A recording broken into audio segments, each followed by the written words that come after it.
ngày cuối ban đầu cuộc đời. Ánh sáng rồi con Con biết lời gì, không biết lời gì, con biết lời gì càng lên. không biết lời gì càng lên hồng ân.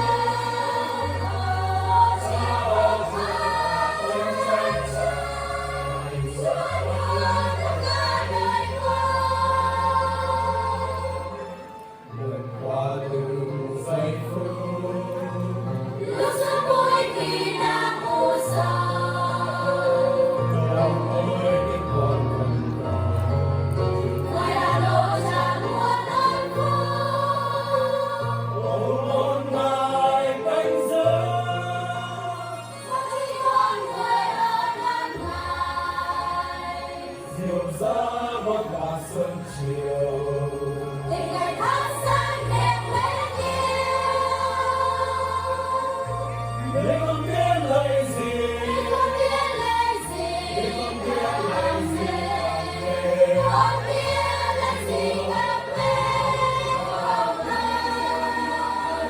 Yêu Chúa phải đi xa xôi, yêu Chúa trọn đời.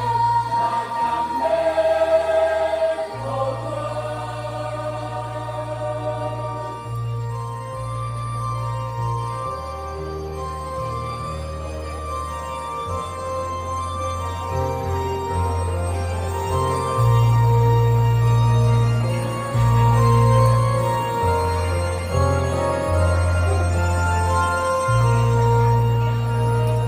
Mùa mùa đã chỉ, Mùa đã chỉ, mùa đã chào, mùa đã chỉ, mùa chào, đã chỉ, đã chỉ, đã chỉ, mùa thứ là thật vui đủ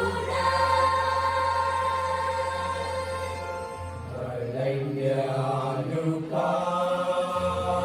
Yêu chỉ là cô muôn đêm. Đó cũng hầu nhờ thế. Để một lo chuyện đâu ai đến.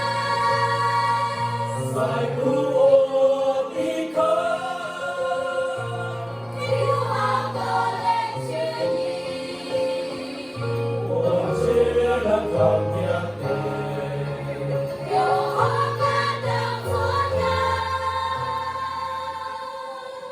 Mùa mùa đã chỉ, Mùa đã chỉ, mùa đã chỉ là sao. mùa đã chỉ, mùa chào, đã chỉ, đã chỉ, đã chỉ, mùa thứ là thật vui đủ Hầu xua lưu chi hờ. Bao giờ chuyện lo lắng đua xiềng.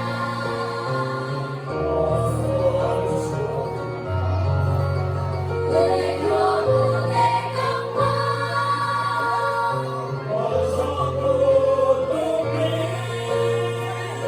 Sự trên muôn đời con ngưỡng mộ. Hãy subscribe cho kênh Ghiền Mì Gõ để không bỏ lỡ những video hấp dẫn.